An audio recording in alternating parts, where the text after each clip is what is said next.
Hello, America and around the world. This is Chairidee Smith. I am Miss Mogul, and today is all about Mogul Talk. We are mindset media for today's leaders, and you are in for a treat for today's show. Before I get into today's guest, I want to tell you about our show and who we're sponsored by.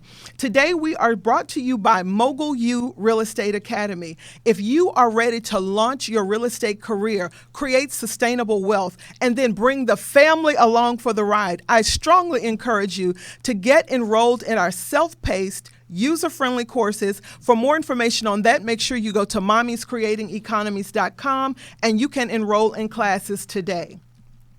Secondly, we are bringing this show to you by, of course, TLC. TLC is a health food organization that I've had the privilege of working with, created many millionaires around the world, and it is all about health and wealth, not just for the body, but for the mind and for your economics. If you want more information on that, make sure you go to my Facebook page, look in the bio, scroll down, and you'll find that link there.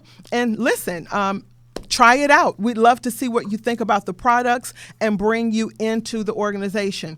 Lastly, Mogul, the Mogul Method. Now, this is a mastermind that I'll be hosting in May. And listen, I've had the privilege to be mentored by leaders like Jeff Hoffman, James Dentley, Kevin Harrington of Shark Tank. And what I've done is really kind of curated all of the information that I've learned from these leaders and created a mastermind. So if you are ready to take your business culture, your business team to the next level and beyond, I invite you to go ahead and get enrolled in that. You can get more information on that at youcancreateyourown.economy.com. Now, I am excited about today's guest and leader. I had the opportunity to meet this guest when I was the public policy director for Houston's NABO, National Association of Women Business Owners. She brought a presentation to us and made an indelible impact on us as leaders here in the market, the Houston market. And I am really ready to bring her into the studio, and I want you to hear her thoughts on leadership. But before I bring her in, let me tell you about this wonderful guest. For over 20 years, Shantara Chatman, the founder of the Chatman Women's Foundation and president of PowHer Consulting, has become a successful global cultural strategist and community leader in Fortune 500 companies and in the private sector. Shantara focuses on culture curation and building strong allies in the workplace. You're really going to need to know about that. She weaves her experiences into her powerful stories and interactive conversations that make her a highly sought out after speaker, consultant, and lecturer. Her thought leadership has been featured in various online platforms, Houston Business Journal, and Inc. magazine. Without further ado, I am so excited to have in the studio with me today the one and the only Shantara Chatman. Welcome to the studio. Thank you so much for having me. I have been excited all week for this conversation. Thank you for inviting me. Thank you so much. I knew, and I say this often, but it takes on a different meaning with you. I've followed your career since our introduction at NABO. And I've seen the wonderful things you've done with women in leadership, not just here stateside, but really you have a global reach. And I've watched how you've matriculated through women's leadership, women's empowerment, bringing the best of us together and then excavating the best out of us in your consulting, in your teachings. So it's a real treat to have you in the studio today, and I'm excited for our listeners to really hear. We have a listening audience, Shantara, literally around the world. Over 8 million people in the network who listen to our shows. We have listeners in the UK, Nigeria, Israel, Ethiopia, of course, here in the US.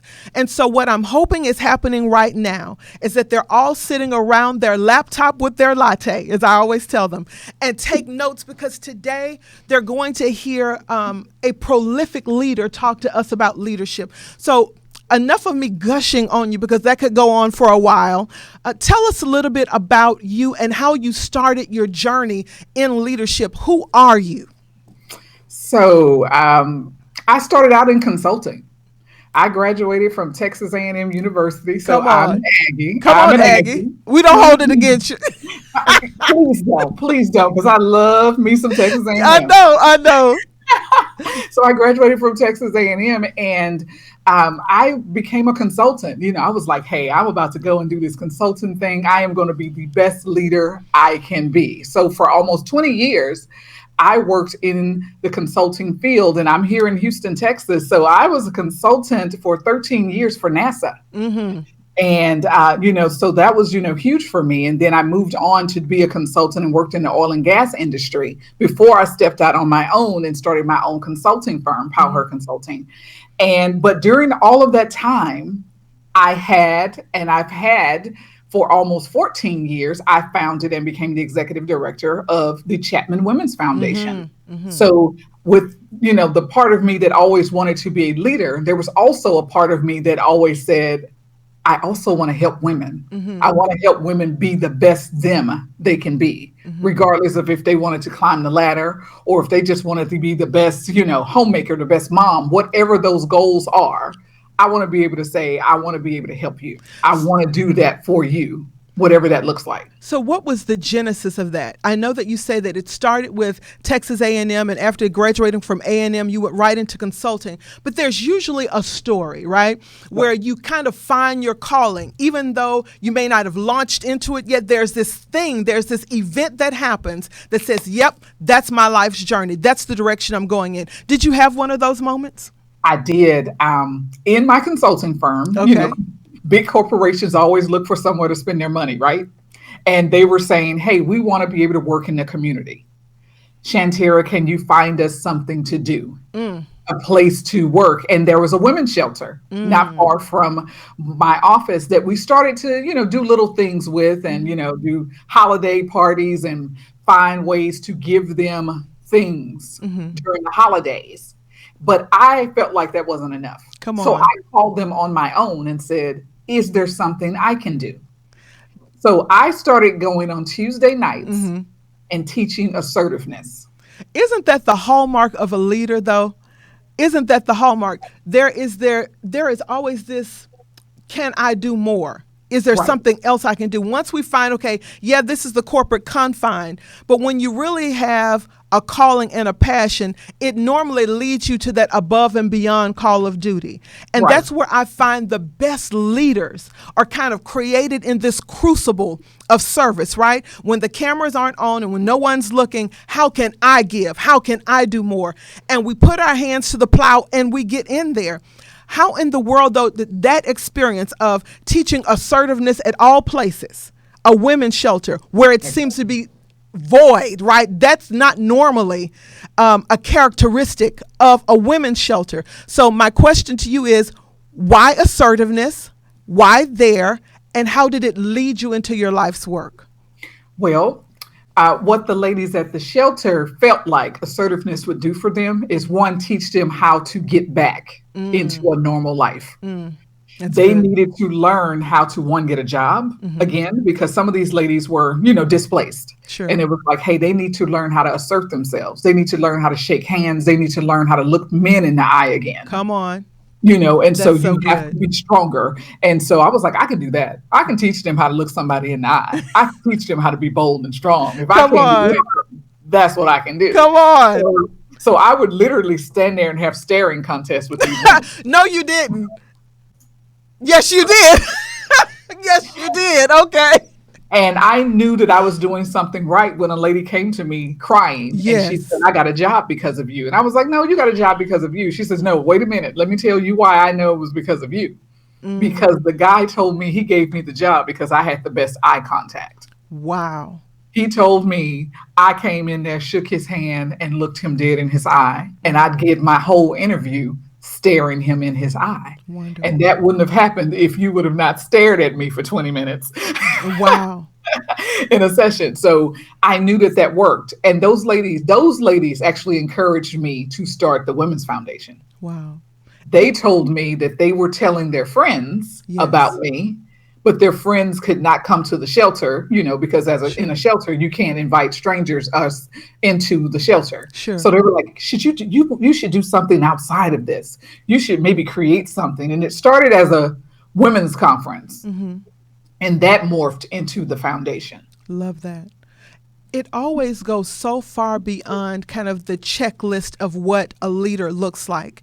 True leadership is really about making indelible impacts on people's lives, and who knows how far it goes from there. You have been very fortunate to have your foothold in what's called male dominated industries with oil and gas, NASA, some of the largest corporations, and those are the largest economies here in the Houston market, by the way. We are oil and gas. We are the medical center. We are NASA. Those are the hallmarks of our economy, and you've had your foothold there.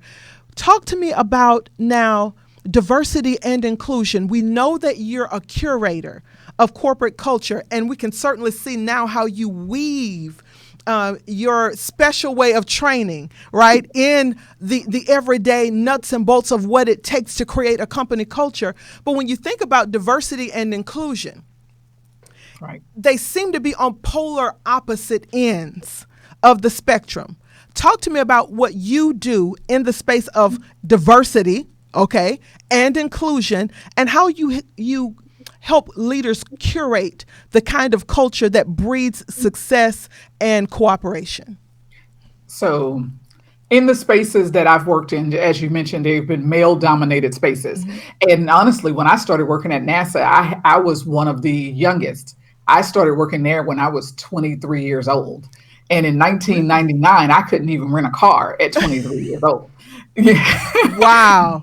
So I was like everybody's little baby, right? Yeah. Everybody was like, "Oh, look at her. Ain't she They had cute?" no idea, though, right? They They didn't had know. no idea. But They that's didn't. another story. Go ahead. Yeah, yeah, that's for another interview, another Mm. podcast. But I also found myself, because I was this young person, this new thing. I found myself breaking barriers that I didn't know I Oh, was going that's to have to good. break, and I found myself in racial spaces that I didn't know I was going to be in. Mm. Now, And but go stick a ahead. pin there, because I think this is a poignant moment. You're Mhm, breaking barriers from a generational standpoint, from a sex mhm, standpoint, from a cultural standpoint. mhm. Talk to young leaders, though. We're going to get into your experience, but that's a wonderful moment to really speak to young leaders. How did you navigate through that as a young woman of color, a young African American woman in a male dominated industry? Navigate that. What was the skill set? What was the mindset that helped you to thrive in that kind of environment? Because let's be honest, that could be a make and break situation if you're not equipped. Exactly. And I was just talking about this with my mom like 2 days ago, Mm-hmm. because it broke a lot of young people that came in with me. A Mm. lot of people left. A lot of young women left. And I would say the one thing that kept me there, one was I wanted it. Come on. I wanted it. Mm-hmm. I felt like there was one thing that I wanted to do, which was to break the generational wealth gap that came through my family. And that was driving me. That drove me to get out of Texas A&M, Mm-hmm. and that was driving me to move forward at, NASA and all of the other places where I was going. Mm-hmm. And I was like, I'm going to move forward here. Mm-hmm. I felt like I was just going to do it. Also, I also felt like I needed to use my voice. Oh, that's good. I wanted to be heard. And I had one leader, one manager, that he didn't know he was doing it, but he Mm-hmm. was pushing me. Mm-hmm. Mm-hmm. He was like, Shandera, if you want to know something, ask the question. That's Ask it good. in the meeting. Don't wait till the meeting's over. That's how professionals do it. He was just kind of pushing me, because Mm-hmm. I would wait till meetings were over and then go and ask him every question that everything I didn't know. He was like, no, ask it in the meeting. Let them hear you. Mm-hmm. Don't wait. You want your voice in the room. And so, how profound is that for today's young millennial or Gen Z? I have a daughter who is graduating in just a little while from Howard University, STEM major, African American woman, mechanical engineering, and there aren't very many people at all who look like her, come with her background and her demographic.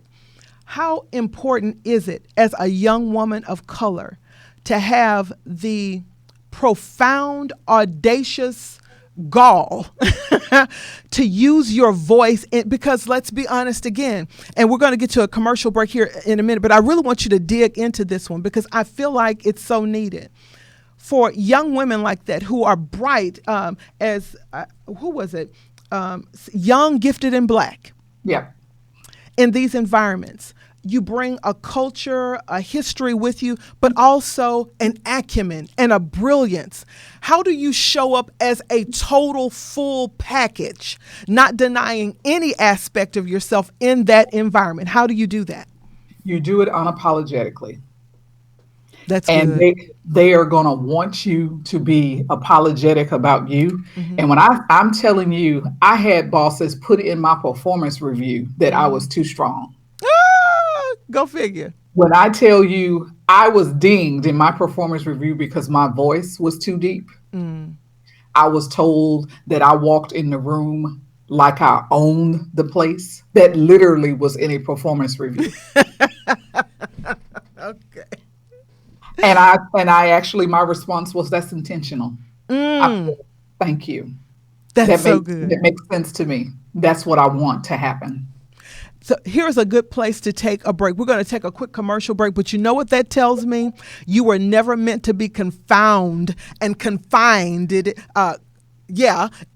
those limitations. It was time for you to break the box, break the barrier, and launch out. So we're going to take this quick commercial break. When we come back, we're going to dig more into that whole voice, right? The voice of the leader. How do we break the status quo using our voice? We'll be right back. Welcome to Mogul, the place where business, lifestyle, and possibilities collide. Hello, my name is Chairidee Smith. I'm Miss Mogul. I'm a business leader, global speaker, trusted economic development strategist, media personality, author, advocate, and lioness mom. We're taking you next door and around the world, conversing with business leaders about the news of the day, emerging business trends, and introducing your family to possibilities that will help you live life to its fullest. Listen, we're really excited about our special interest stories where we connect you with authentic faith, spirituality, and abundant thinking. Tune in right here, streaming live on this platform or on a mobile device near you. And listen, don't forget to subscribe to this show and discover the mogul in you. We're excited to connect with you, and we'll see you streaming live right here. Welcome to We're back. Now, before we went to break, Shantara, we were digging in to the whole notion of being gifted and talented and brilliant and strong and capable and whole in environments that are male dominated and typically have not been nurturing to our kind of genius, courage, brilliance, etc. And you were talking to us about some of the things you were dinged for, if you can believe that, in your performance review, showing up as if you own the room. Don't we tell our children and our daughters, especially our sons, show up like that? And then too strong, too this, too that. And the statement I made in that segment is that was the best litmus test for you to know it was time now to launch into your own sphere of influence. Talk to me about being a Black woman, an African American woman in a male-dominated, unequal playing field arena. How in the world did you negotiate that? We talked a little bit about you as a young woman, but now that we're getting some years and some seasoning on us, as I like to say, right? Come on, we're seasoning the year. How do you now matriculate through, okay, post Me Too, post social unrest that we experienced in 2020. But let's be honest, this has been our historic narrative Historically, this has been our narrative, right? How have you negotiated those situations and navigated your way through those particular situations? It's been kind of a roller coaster for me, Talk because to us about it. when I left NASA, I thought I'm good. I went through all of that. I made it through what I needed to. I would go work, do some, consulting work in oil and gas. It could, nothing can be as crazy as that. You think? But what I realized is corporate America is corporate America. And Yes. so I needed to learn that. I needed to learn that, it's still the game. And you still have to keep your eyes open, For regardless sure. of the industry For that you're sure. in. And you can't let your guard down. And the mistake I made, and I own up to it constantly, is I let my guard down. I thought, I got a little comfortable in another corporate environment where I thought, okay, these folks, they got my back. But they had my back to the point where all of a sudden I was getting too strong. So, was Again, there a specific incident that happened oh, there? yes, ma'am, a specific incident where, at one point, I was told, in my NASA career, it was your voice is too much, right? Mhm. It was your voice is too strong. You walk in the room like you own your place, or like you own the place. When I moved into a different industry, I was told, your look is too dangerous. There's no way we will send you over and work with our client. That's too dangerous for us. You need to sit over here and be in the corner. And when I say that was literally what I was told, that was literally what I was told. Okay. And So, so, sitting in that, what is the mental talk you give yourself? yes, Come on, because it's a skill, right? This is a yes, skill. This is a learned behavior. yes. How do you bounce back after hearing something like that? What is the self talk? What is the skill set you pull on then to negotiate back to your due north, back to your core values, back to your voice, your strength, your power? What does that look like to readjust and dare to come back? And I'm going to tell you, I will be truthful, 100% truthful. It took months for me to bounce back, even though I was telling myself, Yes. girl, you don't need this. You need to walk away from this. You don't listen to them. Don't do that. It took months for me to believe it. I was saying it, but I wasn't believing it. In there, and there is such a difference. Yep. There is There's such such a a difference. difference. And And I'm when going your to tell heart and you, your mind are aligned, I'm sorry, go ahead. You kind of no, sparked something with that one. I'm going to tell you, it wasn't until my husband threw my words in my face. Really now. My husband threw my words in my face. He Come on. said to me, he said, you having all of these events with these women. Are you listening to yourself? You need to hear and listen to what you tell these women every day and get up and walk out of there. So And I cried like a baby. look, And then I picked myself up and I walked out of there. And that was the beginning of me starting over. And I didn't go back into corporate America again. so being the first partaker of your own advice and your own self-talk, that leads me to PowHer. Love that interesting play on words. And for those of you who haven't seen it, it's spelled POWH, capital HER. PowHer Consulting. Was this now the genesis of that? Yes. Owning your power and then translating that power to your clients. Tell us about your journey with your consulting. Yes. And so PowHer actually, it started with my women's foundation. I used that word in the foundation Wow. because that meant we were helping her achieve whatever it is, whatever she wanted to do, we were going to empower her to do it. I love that. So I took that word because that was what I was doing. I was empowering her. And at this time, her was me Yes. to do it. And so PowHer Consulting, that is where I call myself a global culture strategist. And so we work with our clients to alleviate trust and communication issues through strategic planning and immersive learning opportunities. So I take all of these things that we were talking about, all of these issues, I create scenarios and I put them in it. All of my life Take us there, issues. but take us there. Tell us about one of those opportunities. And I figured we're going to run out of time. We're literally down to 5 minutes. Take us, though, into one of those opportunities where you were working with a client and you helped them to really immerse themselves in their own genius and power. Tell us about an experience. So I was working with the client and they thought we're just having an issue because of George Floyd.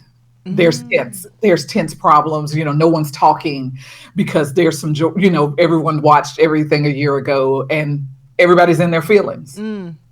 We started to unpack that thing. I started to show them, some issues, some videos about microaggressions, and we started to share what that felt like. I even showed them a video about from an episode of Blackish. As it turns out, they had trust issues long before George Floyd. Yes. And Wow. they were not talking because they couldn't stand each other. It had nothing to do with George Floyd. And so when it was all said and done and they finished my program, which is a 6-session intensive, that team now thrives. That team works together. That team, actually kind of hangs out a little bit more. But they thought it was one thing. But when you start to unpack it, there's a lot under there. It's easy to blame diversity, but under there's trust. Oh, that's good. So this is the work that you do, and I find it interesting that you're doing it in corporate. Corporate is so full of masking. There are so many masks in corporate, and we're finding that there's a breakdown economically, with promotions, with leadership, with communication, because folks are wearing masks. They don't know how to traverse the trust issues. And it's just not dealt with because corporate culture, I don't think, is given space for people to show up authentically, even in leadership, to deal with these issues, either internally or externally, get to the root of it, to really help the people who are in the systems, in the logistics. These are people. And I find it interesting that you're doing this kind of work in such a pretentious environment and getting these results. Yeah. I mean, what I tell them is we use that word ally. An allyship is a trusted relationship. And if you can't get there, you're never going to get to allyship. So throw that out the vocabulary if you're not ready to start talking about trust. Tell us about what you're doing now. I understand you have a huge retreat that's coming up, and it's going to be, if it's anything like this conversation, it will be intense, but absolutely worth it. Tell us about the work you're doing one-on-one in your retreats. Okay, so the retreat is called the Her Way Retreat, and it is focused on the Black female executive, the one space that I've always wanted to work with and never had a chance. And I felt like if there was never a time to focus on the Black female executive, it would be now. Because one, we're in demand, but we've always been ready. We've always been qualified, but all of a sudden we're in demand. The world is on our shoulders and we're exhausted, and for so many reasons. Yes. And there hasn't been a place for us to release and talk professionally, but candid and open, like we're having this conversation openly and candidly, but also have that release, also have the self-care, all of these things. And so I wanted to do something for those women. So having the opportunity to have a retreat, an exclusive retreat. So it's for 10 executives. So we're kind of being real picky about these ladies who are coming, but luxury, high luxury, and having great speakers, have Minda Harts, who wrote the memo, coming to do this candid conversation, this fireside chat, having the self-care piece of it, having the money talk, having all of these different parts come together intimately for these ladies. So when they walk out of there, they've gotten the professional development. They've gotten the open conversations. They've gotten the self-care. They've also gotten the spa treatments. So they feel like somebody's seen them, not just because they're Black, but because they deserve it. They deserve that care. Love that. And they deserve to be seen in that way. How do people connect with you and your community? So many ways. Of course, if they want to connect with me, for the Chapman Women's Foundation, and this, of course, that retreat is, a joint effort with the PowHer Consulting and the Chapman Women's Foundation. They can find me on, Instagram, at PowHerful, of course, and through Shantira Chapman. So I have both of those. The Her Way Retreat now has a Instagram page, and then also on Facebook, the Chapman Women's Foundation and Shantira Chapman, and then LinkedIn. Love that. You are such, again, a profound and powerful leader. I want to continue the conversation with you. I do sense that there is a part two. I really do want to get into the spiritual, psychological, and emotional aspects of all of this, because we don't really understand the toll historically and how we bring that history with us, even sometimes subconsciously. We bring that with us, and how to work through that to really be aligned, to show up to be our best selves, and what that looks like in the buzzwords of inclusion and diversity, what that really looks like for us. That's a conversation, my dear, we need to have very quickly, and I promise you, I'm going to have you back for it. You, again, you never disappoint. Thank you again for being my guest today. I've enjoyed our conversation, hearing more of your background, your thoughts, your history. Some of it I knew, some of it I didn't know. Absolutely refreshing. You are a delight, and I'm so glad you're in our market, you're in our space, and we get the opportunity to see the great things you're doing here in the city and literally around the world. So thank you again for being my guest. Thank you for having me. I just loved having this conversation, and I will do part two whenever you want me to. Absolutely. Consider that an open invitation. That's coming soon. So thank you for being with me. Thank all of you for joining in. Again, literally here in Houston, the U.S., and around the world. You join in on these conversations.